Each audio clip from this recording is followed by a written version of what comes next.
যে 5ই আগস্ট আমরা বাংলাদেশ স্বাধীন হয়েছে, কিন্তু অ্যাকচুয়ালি কি তাই? 1971কে কেউ ভুলতে পারবে? কেউ কখনো ভুলতে পারবে না।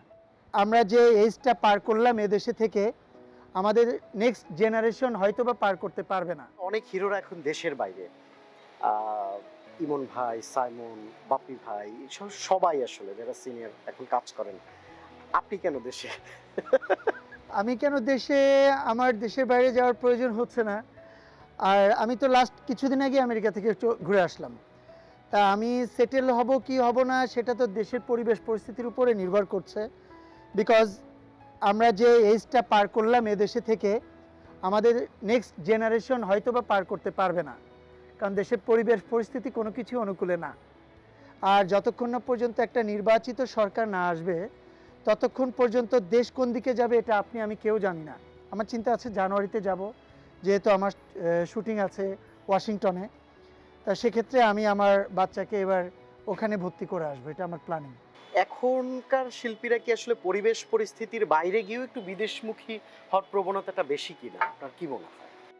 না, অ্যাকচুয়ালি যদি আমার পরিবেশ যদি থাকতো যে আমার বাচ্চাকে একটা সুন্দরভাবে স্টাডি দিব, হ্যাঁ বলতে পারেন আগে দিয়েছে না, আগে তো এইখান থেকেই অনেক বড় বিজ্ঞানী ইঞ্জিনিয়ার ওরাই হয়েছে বাংলাদেশ থেকে স্টাডি করে। কিন্তু সেদিন আর এই দিনটা অনেক চেঞ্জ হয়ে গেছে।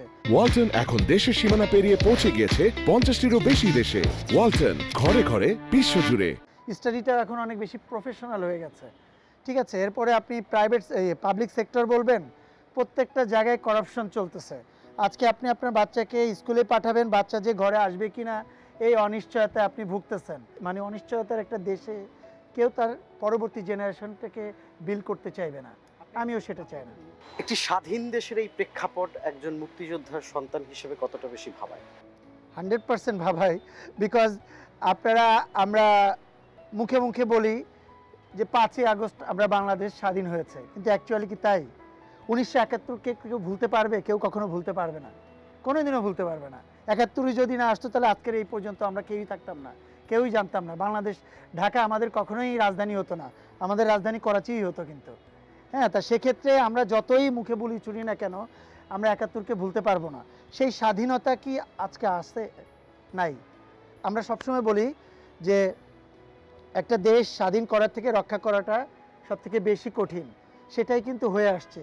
আমি জানি না আমার বাবা দাদারা কতটুক স্বাধীনতার পরে ভালোভাবে দেশটাকে এনজয় করতে পারছে, কতটা স্বাভাবিকভাবে দেশে চলাফেরা করতে পারছে। বাট আমি আসার পরে মনে হয়েছে কোথাও কোথাও অনেক বাধা, কোথাও কোথাও অনেক করাপশন। বাট এখন এই মুহূর্তে আমার কাছে অনেক বাধা মনে হচ্ছে। আমি চাই খুব দ্রুত সুষ্ঠু সুন্দর একটা নির্বাচন হোক, কারণ নির্বাচন যখন হবে তখন একটা সরকার তার জনগণের কাছে দায়বদ্ধতা থাকে, যে দায়বদ্ধতা থেকেই আপনারা আজকে বলছেন যে 5 তারিখে স্বাধীন হয়েছে দেশ। যে দায়বদ্ধতা থেকেই আপনারা সবাই মিলে, জনগণ সবাই মিলে রাস্তায় নেমেছিলেন।